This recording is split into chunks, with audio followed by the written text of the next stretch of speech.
Good morning, everyone, and welcome to Manitoba Agriculture Crop Talk webinar. If you have any questions today, please type them into the Q&A icon located at the bottom toolbar, and we'll answer them at the end of each presentation. This webinar is being recorded, and you will receive a link to the recording. Thank you. Thanks, Laurie. I'd like to welcome everybody to the July 5th edition of Crop Talk. And in today's Crop Talk, we're actually joined by our diversification centers, and there are 4 of them located throughout the province. And what we're going to do is we're going to get an update from each of them as we're getting closer to their tour dates. And I thought with discussion with the guys that it'd be good to go over some of the stuff that's happening there, give you a kind of a brief outline of what you'll see when you go to their different sites and see what's going on. So with that, we're going to, I guess, start with Scott. Scott's the diversification specialist out of Melita, and he works with the Wado group. So Scott, if you'd like to take it away, we'll get started. Absolutely. Okay, just gonna share my screen and make sure it starts from the beginning. Okay, do you guys see that? You bet. Perfect. And it all looks good? You bet. Okay. All right. Thanks, Lionel, for inviting us out to Crop Talk once again. And first of all, I'm just gonna talk about the diversification centers in general and their functionality, kind of a high level view, and then I'll talk about what we're actually doing here at Wado. So welcome to the Manitoba Diversification Centers, people, and today I will talk about the DCs and our projects and extension plans. So the diversification centers are comprised of 4 different sites at different locations.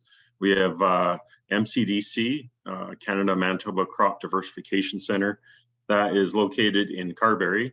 Then we have Parkland Crop Diversification Foundation, or PCDF, up in Roblin.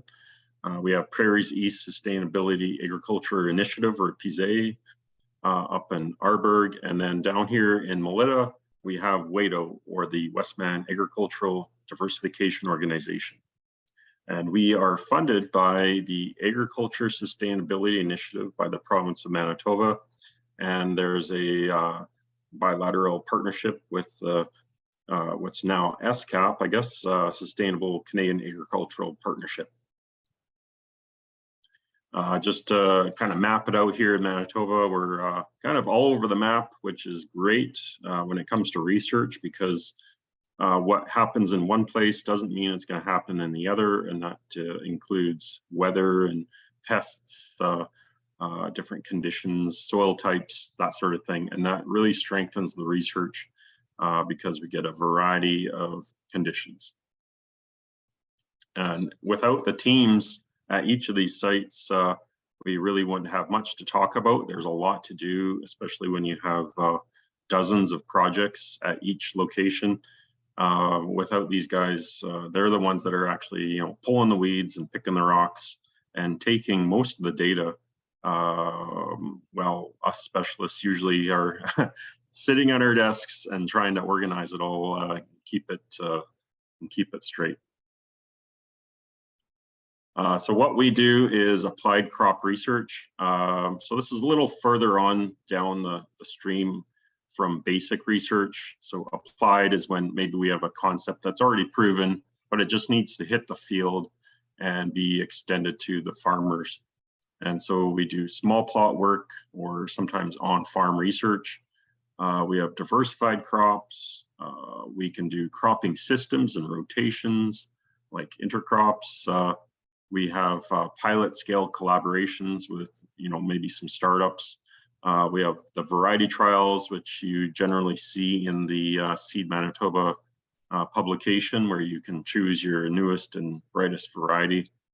And we do lots of collaborative research with the governments, that's federal and provincial, academia, commodity groups, private industry, that sort of thing. So it all starts at the top with an idea. And you know, this may be coming from a basic research perspective, or it could be just applied.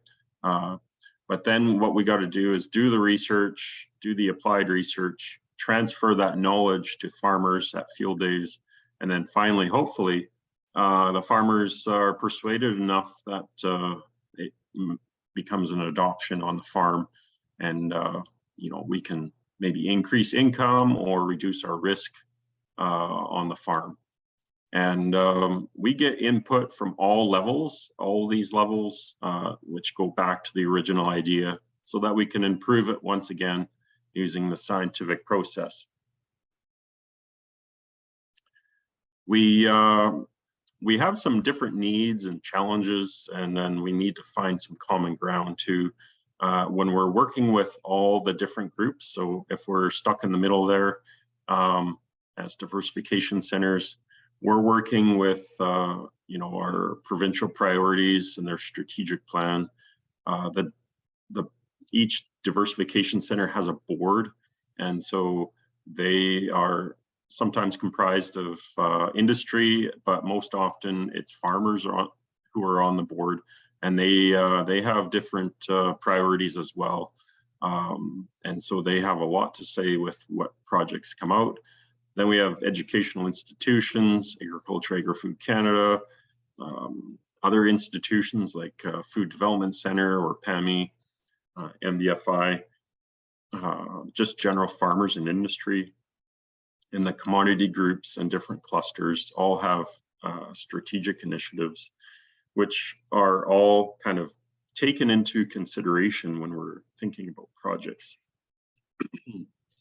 But we do have some needs, and those needs are we all must collaborate together, teamwork, and have initiative. Of course, teamwork when you're working in big groups, this is very useful. You have to come up with an organized work plan each year and tackle those impactful issues, and those issues change year to year as well. And then we do have some challenges. You know, each group maybe has different agendas and initiatives, so we have to find that common ground. The weather each year is always different, of course. It's always throwing a curveball, and you know, dry years are impactful on the research, wet years are too, and each of those years are useful in a certain way where you can learn something from that type of year.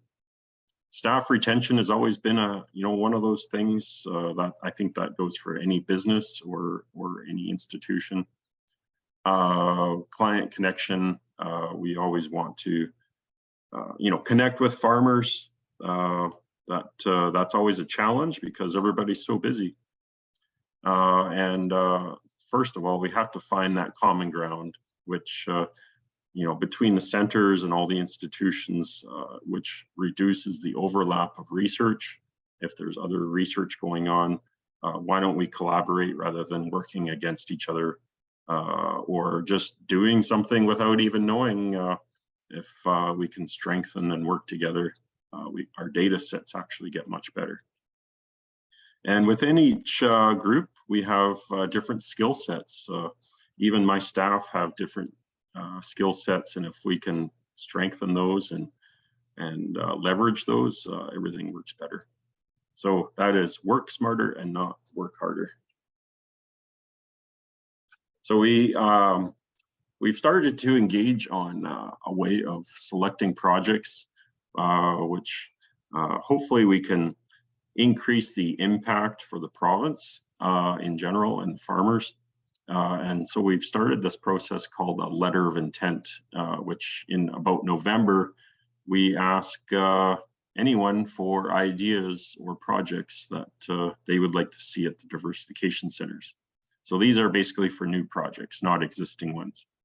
And we also have created a team approach using a provincial advisory committee, which comprises of different members from educational institutions and commodity groups and our diversification center boards. And together with our diversification center boards, we find those priorities that are most impactful at diversification centers, and we choose projects based on those. So we feel that working as a team is going to be more successful doing it this way, and maybe reduce overlap of projects. And it also gives our cooperators consistent timing for project intake, so that it's more dependable and predictable. And this is a time of year where we find that we have a bit more time to scour over project ideas in order to execute them. So we also consider some of the department's priorities, which could be, the water strategy, climate change, greenhouse gas emission reduction, sustainable protein sector, and regenerative agriculture. Whoops, a little jumpy here. Okay, so what's happening at Wadeau? Well, there's lots going on. We actually have about, I think, 54 projects in the field this year. And this picture here is one of our newest, which is a greenhouse gas experiment that we're collaborating with Mario Tenuta at the U of M with. Just kind of a general overview of our cereal projects. We have 3 oat variety projects here, one with Solio Egg out of Quebec, General Mills, and then our McVet trial, which goes in the seed guide. Then with our barley trials, we have actually 3 or 4 projects with Agriculture Agri-Food Canada. We have another one here with the Canadian Malt Barley Technical Center, downtown Winnipeg, and McVet as well. Then we also have, which is kind of a novel idea here, is fall seeded winter wheat and spring wheat, but we're not seeding it in the fall, we're seeding it first thing in the spring, and we're talking like at the beginning of April. So we've tried that. We also have the fall and spring wheat variety trials for McVet. Then we have a project with Ducks Unlimited looking at split season nitrogen applications at various rates and comparing it to just one spring application. And we're looking at a couple of varieties there too. Then we're looking at using spring wheat and some cereal or some legumes like clovers and alfalfas, and we're underseeding that wheat to see if they are successful in kind of being a relay. And then next year we would be seeding a canola, for example, to see if there's any response left over from that relay, having that legume within the cover of the wheat. And I guess I got ahead of myself here. Yes, we were growing some winter oats, some winter barley, winter wheat, and we did seed it September 22nd, and we also seeded April 17th.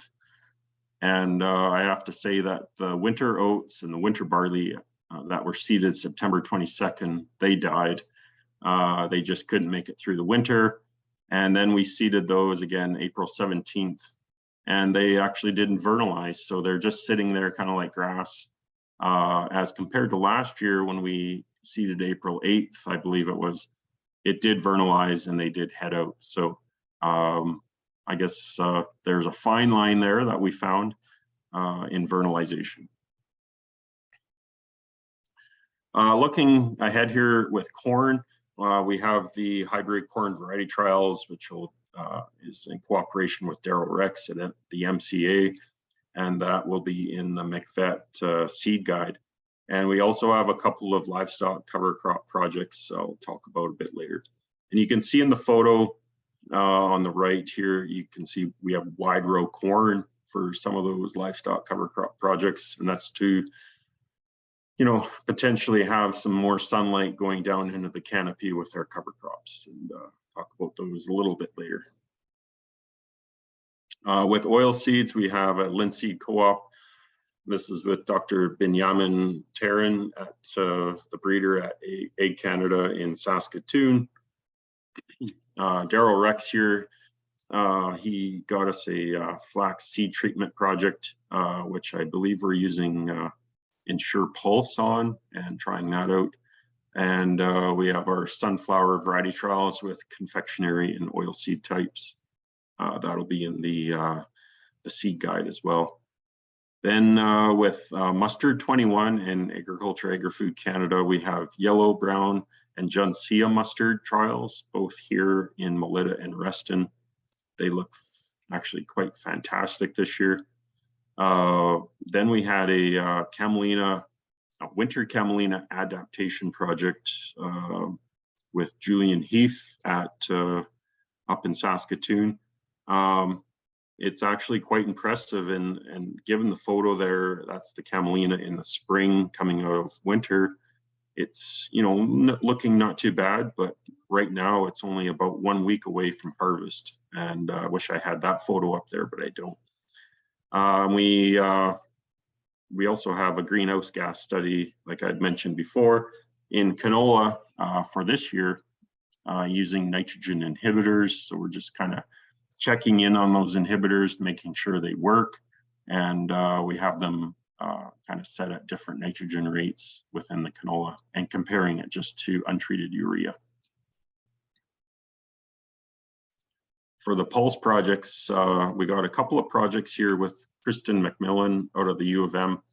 One is called dry bean BNF, but what BNF means is beneficial nitrogen fixers, where we basically put dry beans into the ground, different market classes, and without any nitrogen, and we're going to be looking at kind of native rhizobia fixation within the soils, and we have one non-nodulating mutant within that setup of trial that will show. We just want to know what is the background fixation going on in dry bean in this area, and for whatever reason the Melita area seems to be fixing nitrogen in dry bean comparatively not to other places in the province. But whatever it is about Melita, we seem to be doing good at that.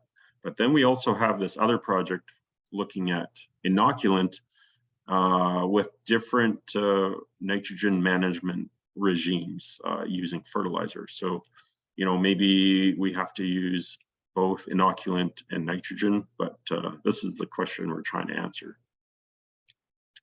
And then we have a dry bean co-op with Dr. Anfu Hao at Egg Canada in Morden, and a narrow dry bean variety trial with Dennis Lang that's going to be going in the seed guide.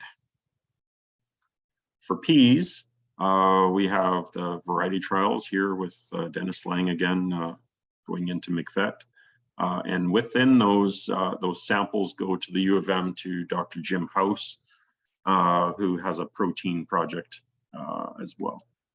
Another project we have is with Peter Giesbrecht with Pulse Genetics, and it's just he's a kind of a backyard pea breeder, and he's breeding for protein as well. He's got a few lines of peas that we're testing too. We also put in winter peas and winter lentils last fall and this spring. And this is seed we got from Ken Greer at Western Ag and Professional Agronomy. And some of that seed, you know, it did not overwinter that well. The lentils were kind of spotty, but Ken had mentioned a plot that's in Oxbow, and the lentils look phenomenal. So there is promise there. We're trying to work on it. We did some spring seeded as well, and it did come up, but unfortunately our weeds got ahead of us here in our plot. We also did this project with mustard meal in pea, so we're hoping the mustard meal might have some sort of treatment effect against Aphanomyces or root rots. And we picked up on this publication that came out of Egypt, and this is going to be a Wato-borne project, but we put mustard meal within the seed row of pea. And the photo there that you see to the right of the peas basically show the untreated check, which grew great peas, where if we put the mustard meal, even at 50 pounds an acre, it was enough to really knock out the stand of peas So we got to rethink our strategy here if we're going to continue this type of project. Maybe we have to really reduce our mustard meal rates because it seems really hot. And the idea is that maybe the glucosinolates from the mustard meal will reduce the fungal impact on root rots here. So we'll see how it goes. For soybeans, we have our Western Canada soybean variety trial. This is very large. I think it might be over 60 entries this year. Then we have the conventional variety trial. That'll be in the McVet publication. And both of these are headed up by Dennis Lang. And both of those projects get their samples sent to Dr. Jim House at the U of M, who's doing the protein work on them. So more protein stuff. Then we have this other project, which is with Dr. Elroy Cobber at Ag Canada in Ottawa, and we're irrigating soybean varieties that are actually conventional varieties and comparing it to dryland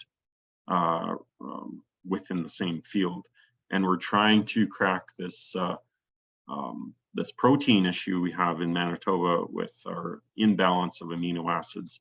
And we believe that moisture, most of all, is the most impactful part of that factor. We have diversified crops too. We have a lupin adaptation trial here with Mark Olson and lupin platform. So that's the bottom right photo. We have what are called blue lupins and white lupins. And so in the photo, you can probably see the white lupins a little better than the blue. And we're comparing it to peas. And the question is, does lupins produce more protein yield per acre than peas? Then we also have a berry orchard, which has been around since 2011 here in Melita, just in the north end. We have cherries, Haskap, and Saskatoons showcased there. We have a quinoa variety trial with Percy Phillips, who is in charge of Phylex. And then we have some TEF projects under James Frey, and he'll probably talk about them a bit more in his presentation. We have some intercrops. Just gonna move I have a spot on my screen. Okay, intercrops with winter pea, winter lentil, winter barley, and winter oat, and that was with Ken Greer as well with Western Ag. This project actually really didn't work out that great because of the winter kill, but there's some winter camelina and it looks fantastic. And it's almost doing better than the winter wheat that's beside it as well. We have an annual forage project here, which is a McVet project, and there's a couple of intercrops in there of pea oat and pea barley, but we also have sorghum, millets, triticale, that sort of thing. We'll be showcasing that at the field day. Then we have a pea canola intercrop project looking at forage pea, maple pea, and a field pea with canola. And that is with kind of a starter project here with Dr. Linda Gorham at the University of Alberta. And we used a Case New Holland plot drill, which has a kind of a new disc opener from Case. And that was from David Larson. Really neat little unit there. We have a little bit of livestock work here. I mentioned the annual forages. Then we have a corn soybean companion crop project. That's in collaboration with Joe Gardner and Covers & Co. We're basically looking at narrow row corn and wide row corn and putting a forage type soybean that's more suited for South Carolina, but we're growing it here in Manitoba. We don't want it to mature. We want it to be, kind of green going into October.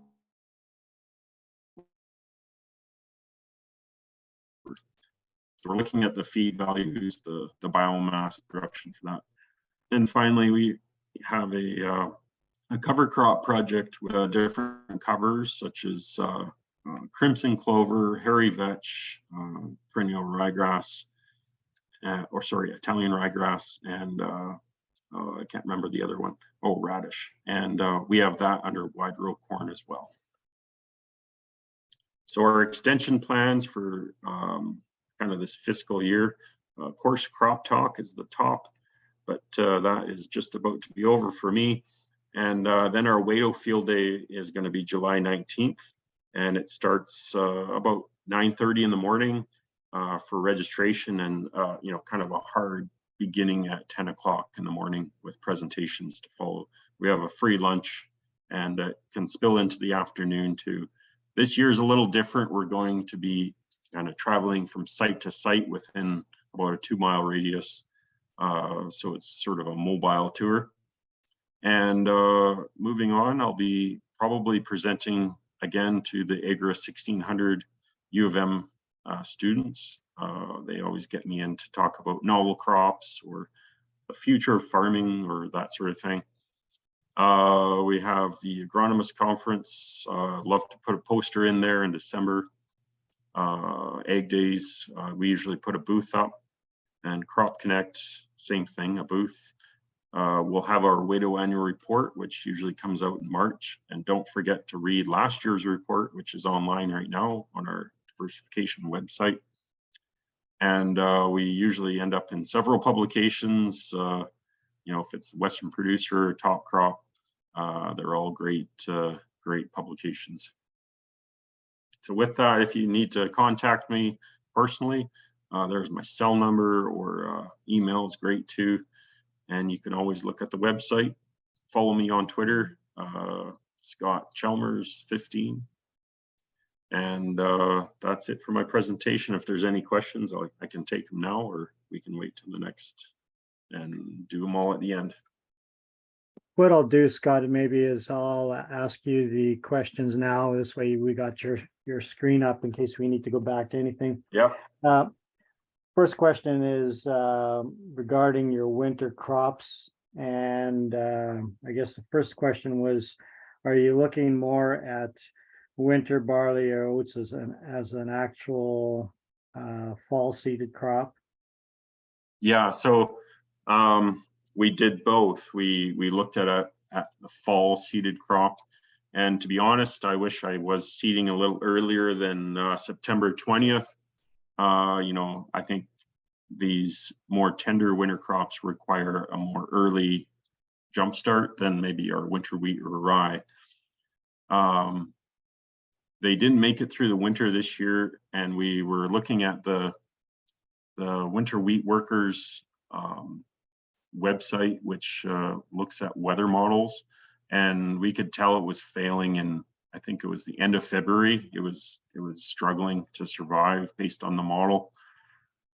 And you know, I don't know if it'll make it here, to be honest. What we're trying to do is actually seed it early as possible in the spring in order to try and vernalize that seedling. Even if it's still underground, it can vernalize. And we managed to do it last year, but this year, for whatever reason, it just wasn't long enough for a cold spell. And that's, well, maybe it's because we seeded middle of April instead of the start of April. But last year we had something like 15 cold days between 0 and 8 degrees that was able to vernalize it. But this year it's just grass. So it must have got warm too quick and not enough time to be cold where it does that genetic changeover. Okay, and so why do you think the September seeding didn't work? I think it was too late in September. I think we should be earlier, but also it was just pretty rough in February of this year, and that probably knocked it right out. Okay, and here's just one from me, add on to that. So what did you seed it into? What kind of stubble? We had a canola stubble that was, I think it was a Liberty type, and it probably could have been a little better stubble. We were struggling to find good stubble early on last year because harvest had gone late. And so, you know, I think if we're growing winter crops in general, our canola has to be coming off much earlier than it has been in the last few years in order to pull it off, you know, properly. Okay, well, thanks, Scott. That was some good information. And July the 19th, you said, right? That's correct. You. Yeah, okay, good. James, if you're ready, we'll jump into PCDF. Sure. Let's bring up my presentation. Okay, I'm hoping that you now see my full screen presentation. Is that correct? You bet. Okay, great. So thanks, Scott, for laying the groundwork for all of that. It makes life a lot easier when someone else breaks the ice. So I'm going to talk, excuse me, talk about the projects that we're doing here at PCDF. That again stands for Parkland Crop Diversification Foundation, quite a mouthful, so we always say PCDF. And as you can see, we're kind of growing a little bit of everything up here. This is our crew. So we've got some full-time staff working at PCDF, as well as me. And they're, as Scott has said, you know, they're definitely the heroes when it comes to making sure that everything happens on the ground. It's a big team effort to pull off as many projects as we do. So Scott kind of highlighted the whole province. I'll draw attention to the kind of what I would think of as the catchment area for where we work, based in Roblin, of course, but we kind of serve the whole Northwest region. We have people who, you know, if we think about attendees of our field days as a sort of representative of sample of who's paying attention to us at any given point in time, we have, you know, sort of south of Riding Mountain Park, into as north as Swan River, and then of course some people in Saskatchewan who also work with us and in fact actually partner with us in some of our projects. So in 2023, we are roughly doing 65 projects, and that includes quite a lot of demos. So thankfully, there's that seems like may seem like a very large number, but a lot of it is lighter work because it's demonstration only. That amounts to about 2,400 plots. And of course, we have the main project site, which is located 3 miles south of Roblin. We're also working this year with 3 off-site demos. So one of those is a producer locally, and we're working with TEF, which Scott rightly forecasted that I would bring up. So I'll talk about that a little bit later. And we've also got 2 demonstration projects that we've collaborated with the Manitoba Beef and Forage initiatives in Brandon to work with those. So this picture here is a satellite image actually from last year. So this is kind of a funny overlay because it shows the project site on the right, on the left side of the screen shows the projects that we worked on in 2019. That's the Google image that this was overlaid onto. And then the sort of brighter green shows the 2021, 2022 site.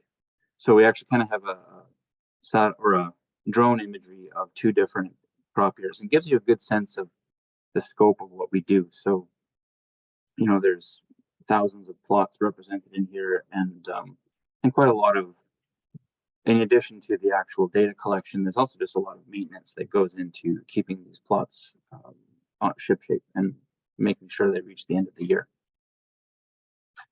So I'm going to largely show you photographs and talk through just, I think this will give you a sense, probably the greatest sense as if you were walking around the field site with me as I'm talking, and hopefully gives you a sense of the scope of our work.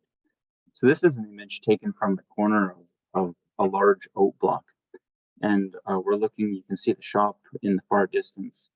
And so what we're looking over is about 8 different oat trials, which have been blocked together into a manageable unit. And then in the distance behind that, similarly is a wheat block. So you can kind of get a sense of the size of what we're doing. We work with quite a number of different collaborators to do oat projects. So some of those would include some private companies like Quaker Oats.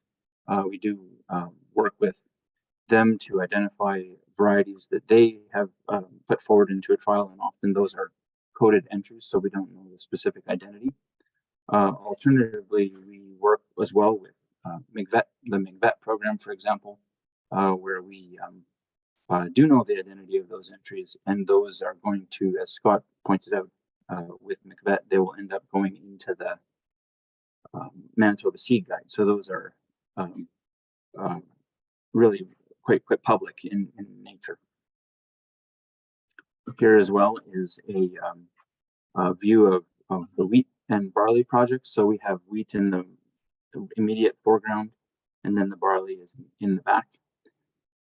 What's interesting about this is that you can see somehow sometimes unpredictable things happen. Like we've had the gap in between the plots was not anticipated. It wasn't something we planned on having, but one of our rows plugged. And so, you know, in the world of plot research, just as in the world of farming, you find a plug row here and there. And of course, you just have to work through these things and figure out how to make the data as presentable and as manageable as possible. Some of you would be familiar with the role that PCDF has played historically in working with hemp projects. So beginning in 1998, the hemp was legalized again for cultivation in Canada after about 70 years or so of being illegal to cultivate. So you can imagine that in that period of time, there were no best management practices and so on. So PCDF played a huge role in establishing some of the agronomic best practices. This year, we're actually working with a much smaller project, hemp project, than in the past, where all 4 diversification centers were participating in a what's called the National Variety Trials, which was grown with Canadian Hemp Trade Alliance. That, just due to funding reasons, is on a gap year. So this is our only hemp project this year. We also work with Saskatchewan pulse growers to do some long season and short season soybeans. So most of the southern portions of the province, this is not at all a novel crop, but in the Northwest region, and particularly around Roblin, it's still a new or novel crop and infrequently grown, just because it's that much cooler, that much shorter of a growing season. So trying to identify varieties that are suitable to this region. We also are right in the heart of some very good pea growing countries. So as Scott pointed out, they've got dry beans going for them. And I think we have a lot of good reasons to grow peas up here with our cooler days and cooler nights, especially. So we've got probably about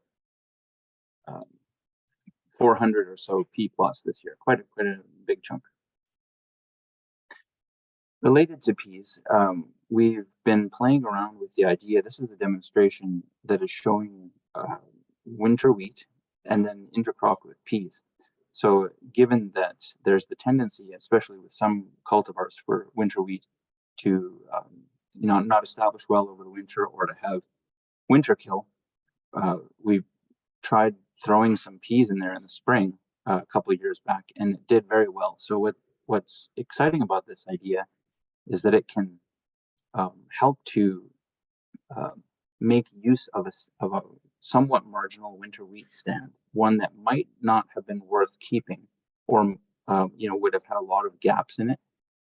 This pea crop goes and fills in, seems to compete quite well with the winter wheat, and it also stands very well because it's got the wheat plants to climb onto. And of course, at the end of the season, they tend to ripen or mature relatively close to each other and separates quite easily. So that's a kind of a cool project. We've got also a replicated version of this. Shifting gears into thinking more about forages, we've got work with McVet annual forages. All the sites are doing this. And what's fun about this is it's a really good opportunity to showcase different forage varieties, that annual forage varieties And of course, this ends up in the seed guide as well. Because we're in an area where as many as 50%, perhaps 50% of the producers around us are either livestock producers or they are a mixed farm that works with both livestock and grain. It's quite important to PCDF to work in some way with animals, and so we've been looking at ways of bringing sheep is the most manageable for us to bring in, rather than trying to bring in full-size cattle. But this last year we set up a winter wheat and fall rye replicated project, which was fenced in, and this spring we grazed it. So the idea being that if we could graze that and treat it in a sense like a sacrifice pasture, then we're taking pressure off of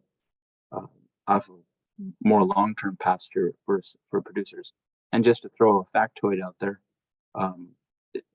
there's kind of a ballpark figure of saying that every week that a pasture is grazed too early in the spring, there's 3 weeks of pasture grazing that is lost in the fall. So the idea being that if we can put them on something that we know they're just meant to graze down to the nub, then we can preserve that pasture.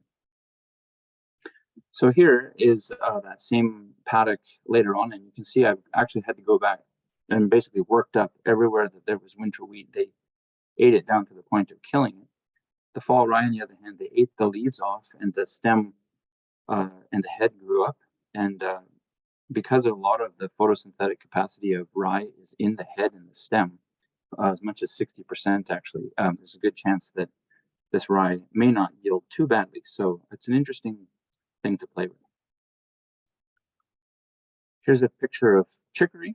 And this chicory was seeded with winter wheat, with spring wheat last year. And the idea was if we could get a grain crop off in the grain year and establish chicory, then it would make for better forage in year 2, kind of giving it a jump start on growth. Working with Ducks Unlimited Canada, we've also established or seeded a hay establishment trial.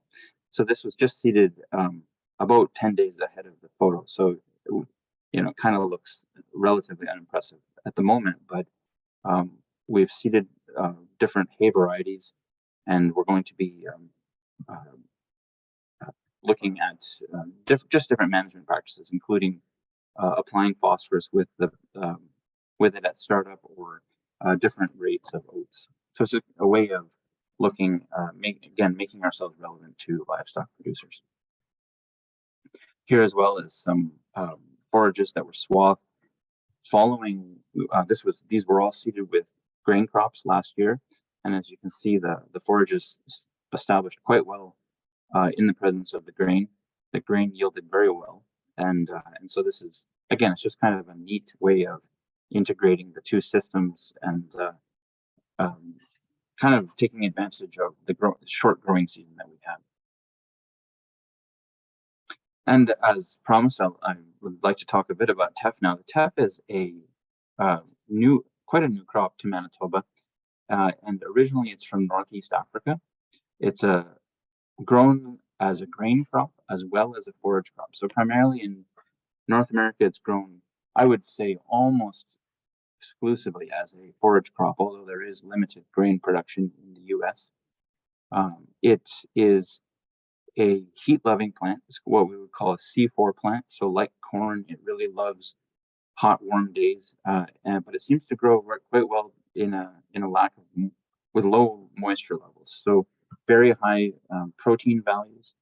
The first cut is somewhere in the neighborhood of 20%, and the second cut, which would be later in September, is in the neighborhood of 14%.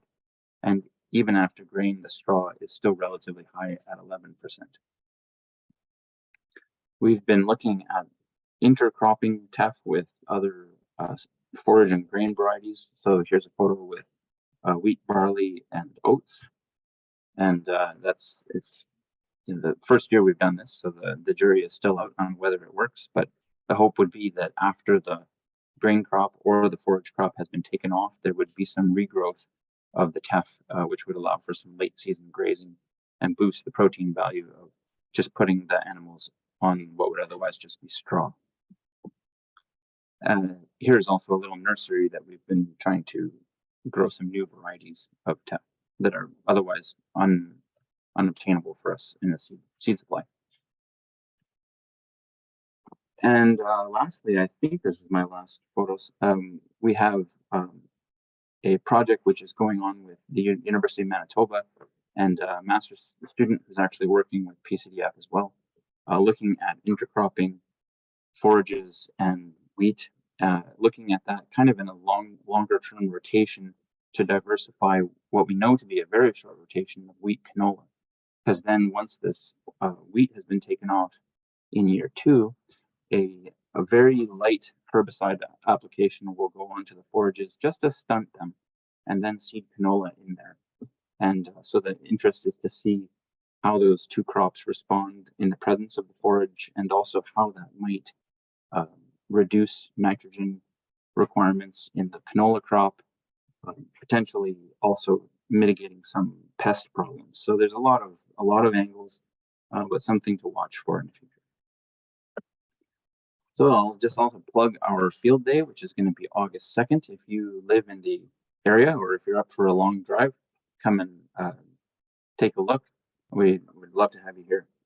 And last but not least, this is the website that Scott mentioned, so Manitoba Diversification Centers. So it's mbdiversificationcenters.ca.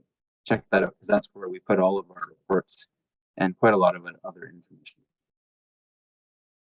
That's the end of my presentation. Okay, thanks, James. Couple questions. How did you plant the peas and the winter wheat? The winter wheat was planted actually in as you know in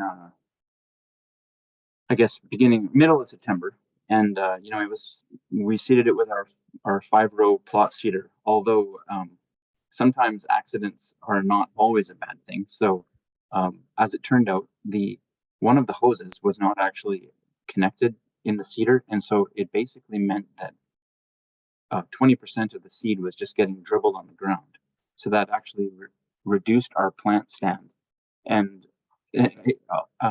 that's kind of where we got the idea in the beginning, to say, hey, we know that this is not going to overwinter well because it's just got such a low plant stand. So let's try drilling the peas right into the same space in spring. I think we probably could tweak our seeding rates a little bit, but at the moment we just use a full rate of winter wheat and a full rate of peas. I think we could get away with a lighter pea rate. Okay, so that wasn't like an intentional project where you tried to seed between the rows or anything like that then? We did aim to slightly offset the pea and the wheat rows, but there are some areas where it's in between, some areas where it's right on top. Okay, and then where you did the grazing of the sheep, you said the fall rye looked like it might go to produce a crop. Was there plans to do something with the winter wheat area, like seed it to something else to get a crop? Yeah, that's actually a good point. What we've realized is, kind of not knowing how the wheat would respond to being grazed. Obviously, it didn't like it at all, because it basically died out entirely. And what that says to me is that there would be an opportunity, whether it's in that kind of strip that we've shown where we alternated the rye and the wheat, or if it was mixed together. I think if it was in strips, you could have an opportunity to cultivate that space in between and seed an annual hay crop in there. It would realistically, the animals were off by probably about the 2nd or 3rd week of June, and then that would be plenty of time to put an annual hay crop in there and take that off the same year. Okay, something like millet would probably work for something like that. It would, yeah. And then you'd have that kind of, the shot of fertility from the animals having been on there as well. You bet. Okay, good. Well, thanks for that. And we get any more questions, you'll be on to the end anyway. So now we'll go to Hader, and we'll go to the MCDC presentation. Great, thank you. Lionel, can you please confirm if you can see my screen? You bet, everything looks good. Okay, well, good morning, everyone. This is Hader Abbas. I'm working as Applied Research Specialist with Manitoba Agriculture, based out of Manitoba Crop Diversification Center in Carberry. And I'm providing a high-level overview of 2023 field activities and some extension events, just like my colleagues from other diversification centers. Providing a bit overview of Manitoba Crop Diversification Center's research and extension capacity. We have a total of about 300 acres research area in Carberry, 2 research farm sites with clay loam and sandy loam soil characteristics. So clay loam is mostly for everything, and sandy loam soil is only for potatoes. Equipped with irrigation application with linear move irrigation system and center pivot irrigation system. Both systems are on both sides. Small plot seeding, tillage, spray application, and harvesting equipment on site. We have on-site weather station from AAFC, and the research site, laboratory rooms, and classroom space available for producers meeting, education training, and other knowledge transfer events that I will share in a bit. And we also develop a number of knowledge transfer videos. A bit brief on the Manitoba Crop Diversification Center structure. The center is led by Board of Local Producers and Industry, and those include APPA as the board chair. McCain Foods Canada and Simplot Canada are 2 board members, industry members there. And we have the presence of 4 local producers and grain producers on the board as well. The center is staffed by Manitoba Agriculture, where applied research specialist, myself, applied research technician to conduct on-farm equipment activities and do some data analysis as well, and summer students to support all those activities. We conduct small plot and field scale research. There are a number of trials we are conducting on site, but there are about 7 to 8 fields that we are testing on the field scale level at producers field.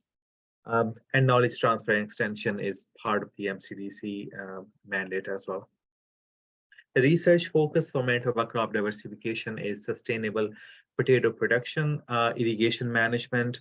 A number of trials are being conducted on irrigation this year, crop variety development, and climate change resilience that also include climate change adaptation. Greenhouse gas emission reduction, a number of trials are designed for this research focus as well. Sustainable protein growth sector. And we also have a number of trials on regen agriculture topic. Research portfolio, which particular crops we are working with this year. They include a number of cereals, oil seeds, pulses, special crops, and potatoes. And I will give a high-level overview of all those crops and projects circling around them this year. The data that we collect from Manitoba's Crop Diversification Center becomes a part of Seed Manitoba Guide as well. A number of McWet trials, I think we are doing 13 McWet trials this year, and the data becomes available in Seed Manitoba Guides, and focusing mostly on the variety evaluation, fertility management, and BMPs. That includes number of activities that we do on farm for field management, so that data becomes available for producers to make business informed decisions. 2023 research plan, we are conducting number of trials under cereals category that includes winter wheat, fall rice, spring wheat variety evaluation, oats, barley, malt barley, kind of an integrated with the barley variety evaluation trial, winter wheat fertility management, and also greenhouse gas analysis in winter wheat.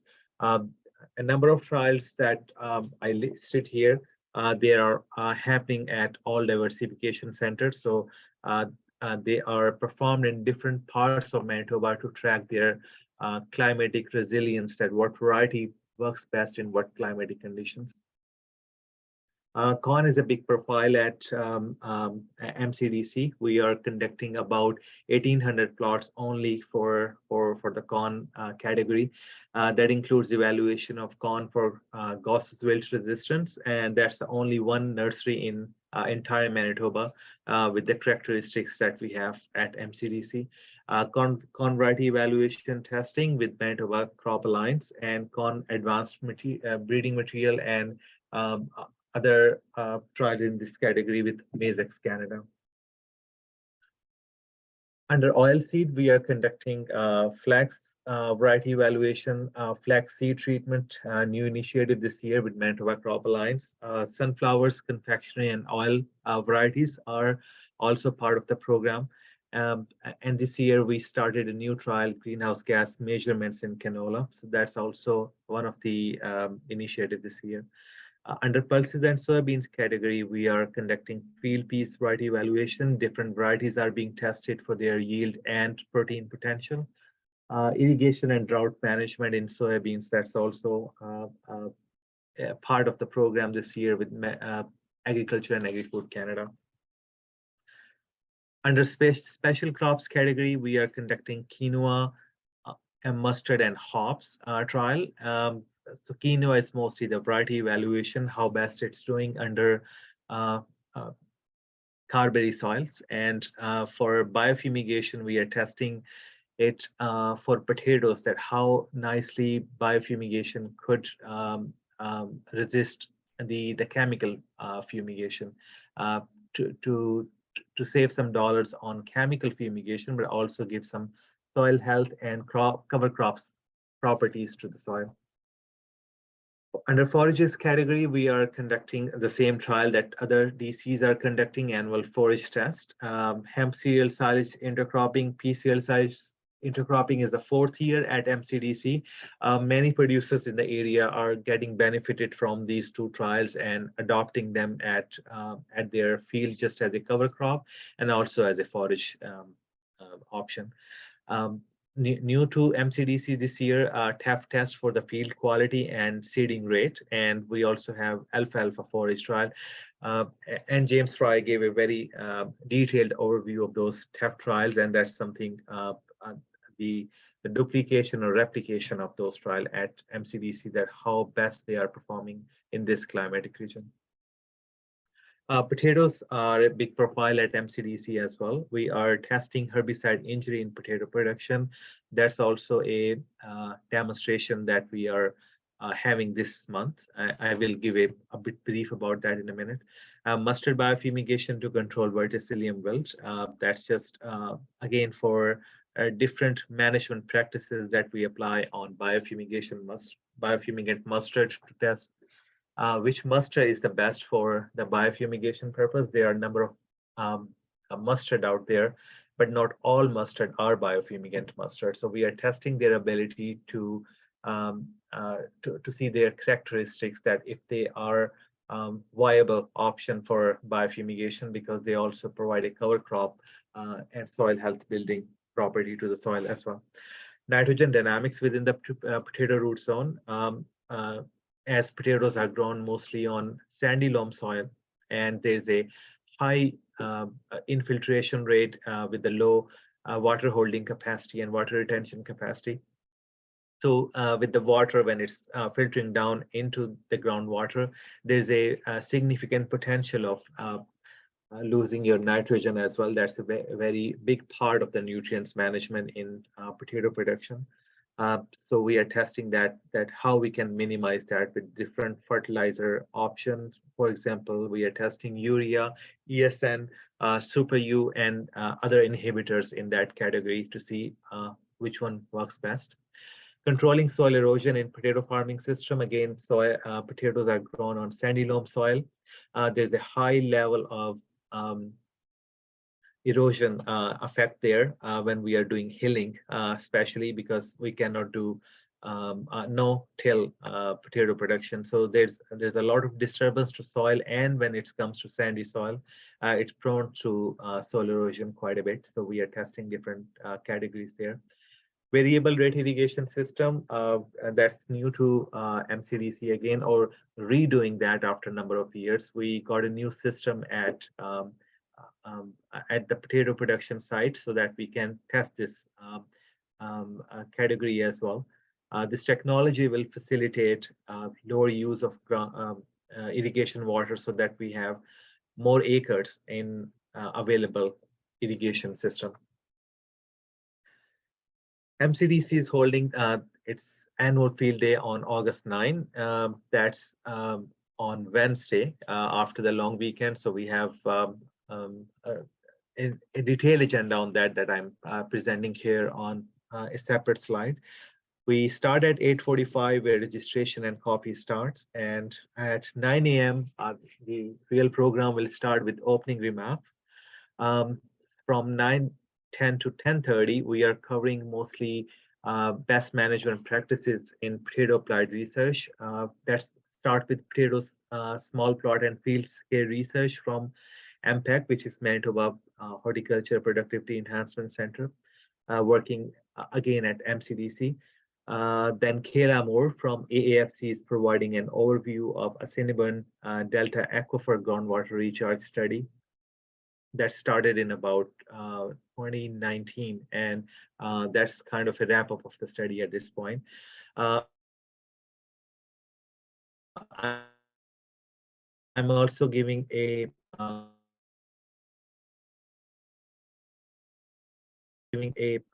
for crops. Vikram, part of the demonstration in potatoes. At 10:30, we are back to the on-site. We are about 2 miles. The off-site is about 2 miles north of MCDC site, so it's pretty much in the same vicinity, and there are signs all over the road to get you to the off-site and then back to the on-site. 10:45, we start for the crop diversification and potato rotational options. Marla Reckman will provide a very detailed overview of the soil pit demonstration, that how deep your roots are, what soil profiles are there, what horizons are there. So that's going to be an interesting topic there. Greenhouse gas emission, if you can measure it, you can manage it. Elmer Caskew from Duxel Limited Canada is giving a presentation on our Duxel Limited greenhouse gas emission study. Dennis Lange and Amir Farouk from the province are providing a detailed overview of the peas, protein, and profitability, that how those varieties are working in different parts of Manitoba and what varieties are looking more promising and how they are contributing to the protein requirement in the province. Teff grass, James Fry would be part of that talk as well, potential and its opportunity. And we also have the provincial business development specialist, Shauna McNin, to provide farm to market opportunities. So these last two presentations are kind of interconnected to bring new and innovative or niche crops outputs to the market, that how well they can be placed into the market for bringing some financial output of that. And lunch starts at 12:15, and that's sponsored by McCain Foods Canada. Other than annual field day, just before that, we have another demonstration or a small field day or workshop. That's herbicide injuries in potatoes. Vikram Bisht is taking a lead on that.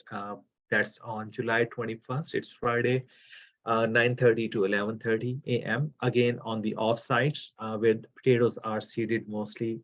It's 2 miles north of MCDC site, and there will be sign to take you to the site as well.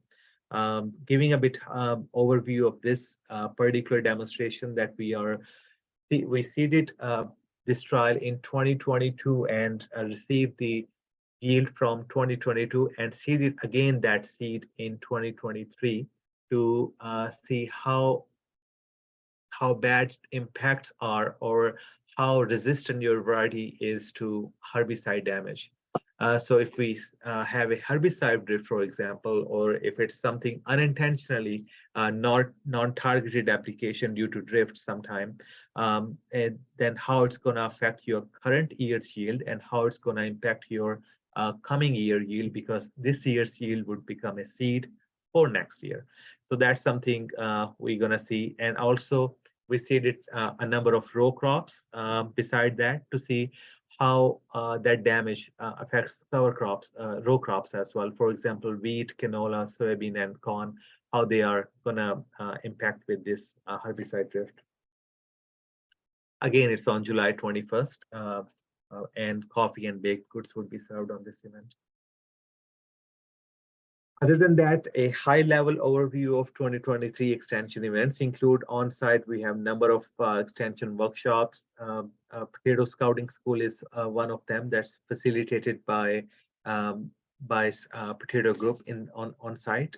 We have producers research update meetings where we share research outcomes face to face with producers. They are welcome to the site in late December or beginning of January, where we share research outcomes, and that's also available through an annual report.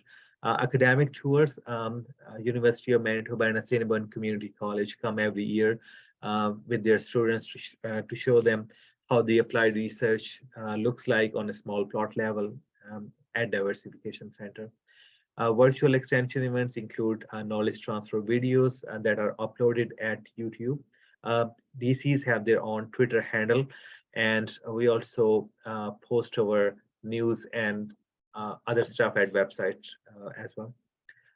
Industry events, Manitoba Crop Diversification and other DCs as well have presence at Manitoba Ag Days, Potato Days, Agronomist Conference, Crop Connect Conference, and all kind of potato-focused events in the province.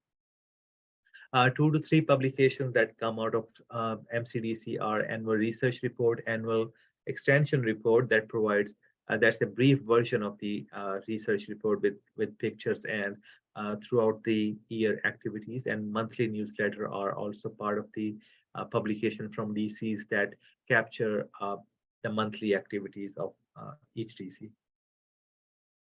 These are reportings from 2022.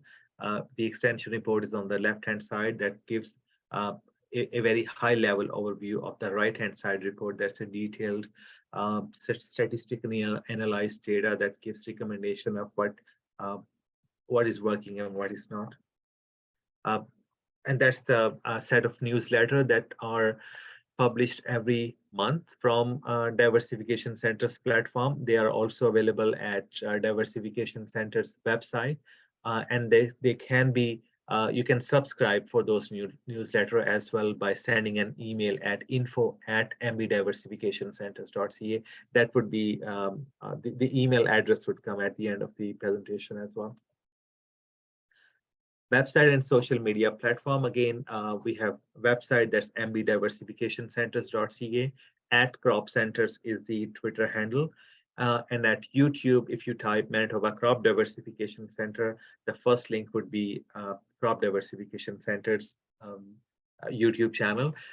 And I just put some pictures here as well so that how it looks like so that we know which website we are working on.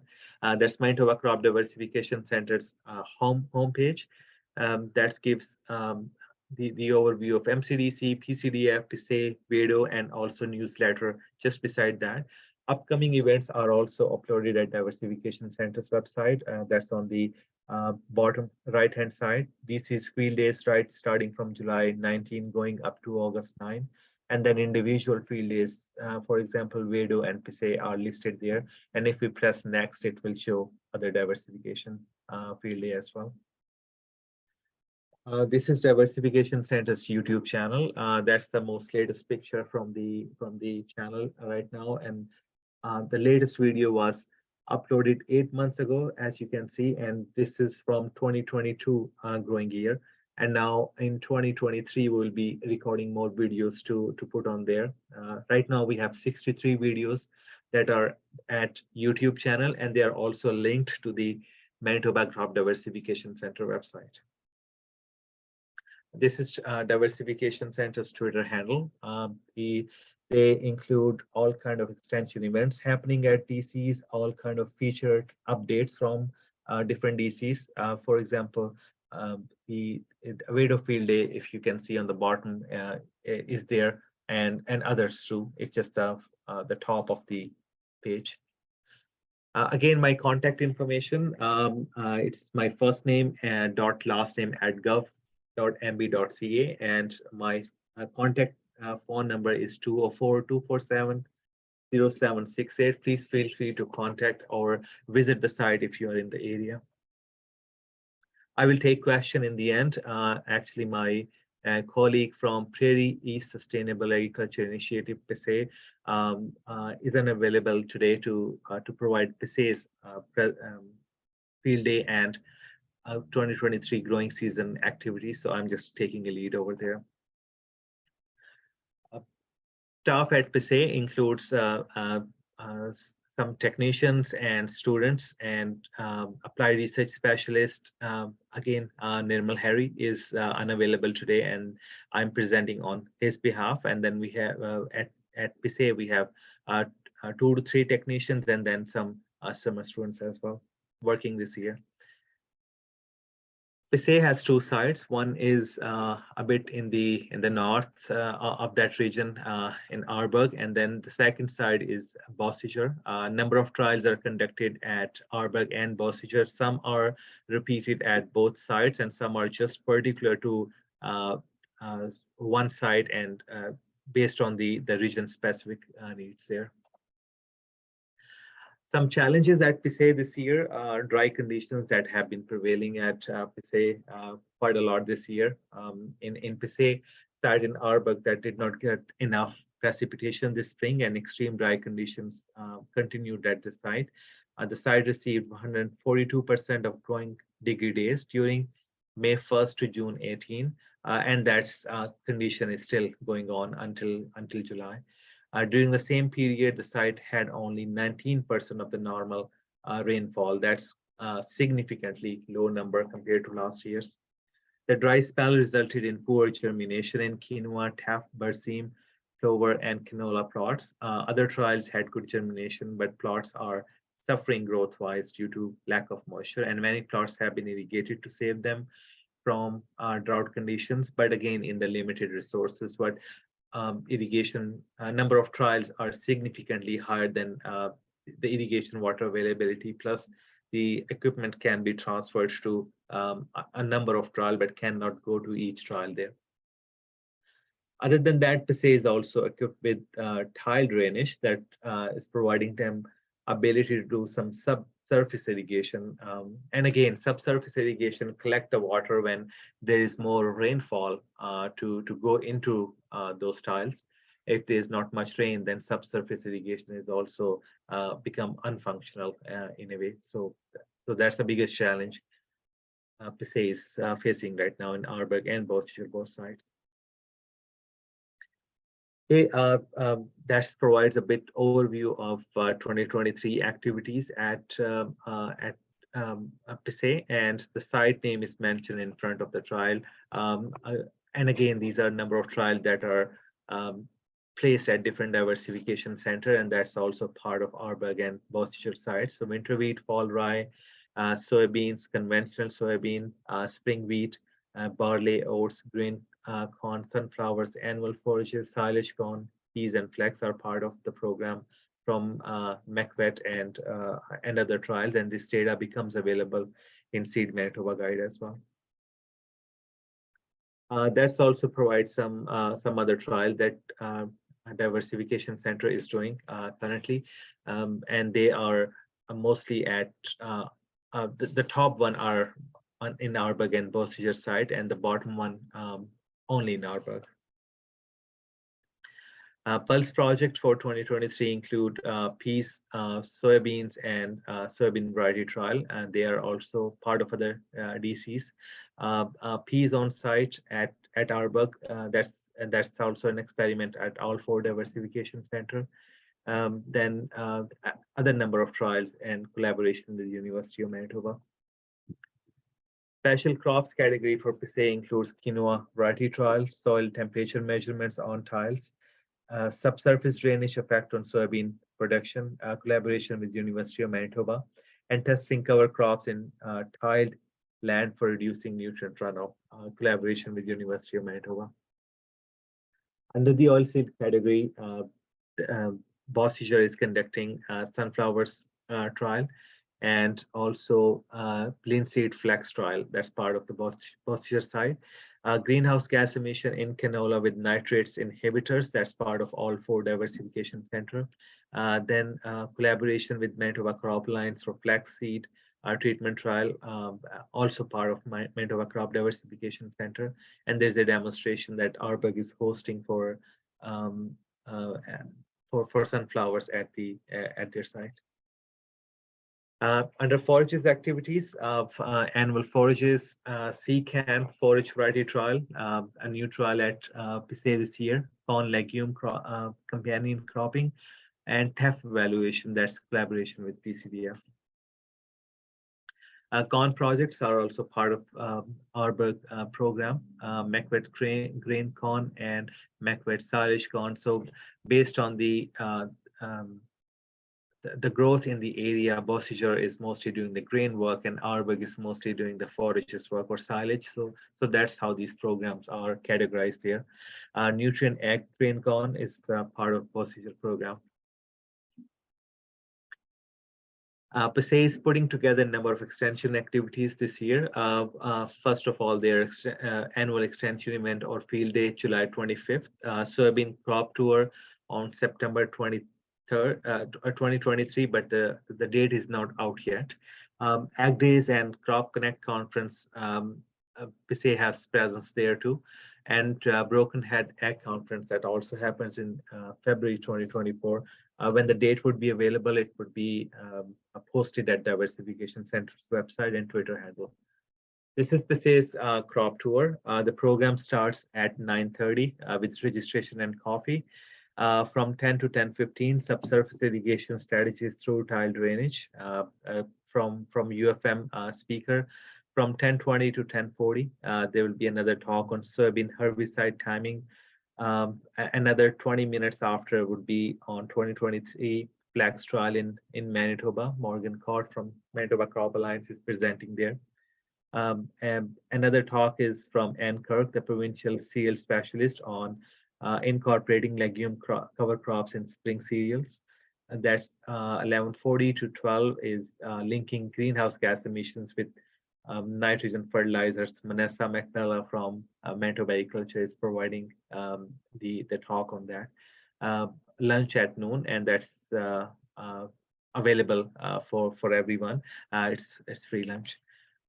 Okay, that concludes both presentations. If there's any question, I'm open for that. Okay, great presentations. Couple things. One came in as you and Scott both mentioned mustard as biofumigant. So what are you actually doing with the mustard as a biofumigant? I guess somebody wanted just to explain that. So mustard is seeded, for example, if I'm talking about mostly specifically for potatoes, growing mustard for to manage verticillium wilt in potatoes. So if I want to grow my potatoes in 2024 on that piece of land, I will go there in 2023 about June when I have seeded all my other crops. About in the beginning of June, I will seed my mustard. That's mostly promising mustard in that category is Cliente. That's a US bred variety. We do not have that variety in Canada or Manitoba. Then there's another mustard that's a brown mustard that we are testing on MCDC grounds. So those two varieties are looking more promising for and having biofumigant value. So I will seed them this year, probably 2 months, 60 days, they will start bolting. And then I will incorporate them into the soil. After incorporation, a seal is applied, and that could be a water seal. Apply sufficient moisture so that it's nicely buried inside, and has to be done in 20 minutes soon after incorporation. Otherwise, the biofumigant gas would be lost. Or it could be compacted somehow. Next year, when I go and grow my potatoes in that field, the concept is, or the theory behind that is that I don't need much insecticide or herbicide to manage my number of weeds and diseases, because mustard provide a good biofumigant value or good biofumigant control. So it's the opposite of chemical fumigation. That's why we call it biofumigation. A number of producers are testing that technology in Carberry. There are about 17 producers that have tested, and there are about 9 producers that are testing this year. And that doesn't mean that number is coming down. It's just based on a rotation and number of fields they have. So this year they are going for potatoes. Next year they can go for example, canola and wheat. And then next year they will go back to mustard for having a cover crop benefit, plus incorporating into the soil for the biofumigation value. Okay, good. That explains that. And the other one was, is TEF seed available commercially? I think James will answer that question. It is commercially available, but actually not in very large supply. We've got the seed in the past from Imperial Seed that's based in Winnipeg, although there are other companies, I believe, that supply it. I just am not familiar with them. So they typically blend it into their cropping mixes, so they don't bring in hundreds and hundreds of acres worth of seed. So we've bought, for example, like 6 50-pound bags of it in the past or whatever. Okay, so right now the Imperial Seeds is where I guess somebody could contact if they're interested. Yeah, and I'm assuming if you lined it up early enough in the season, they could bring in more than they would normally do otherwise. Okay, and just add on to that one, seeding rate.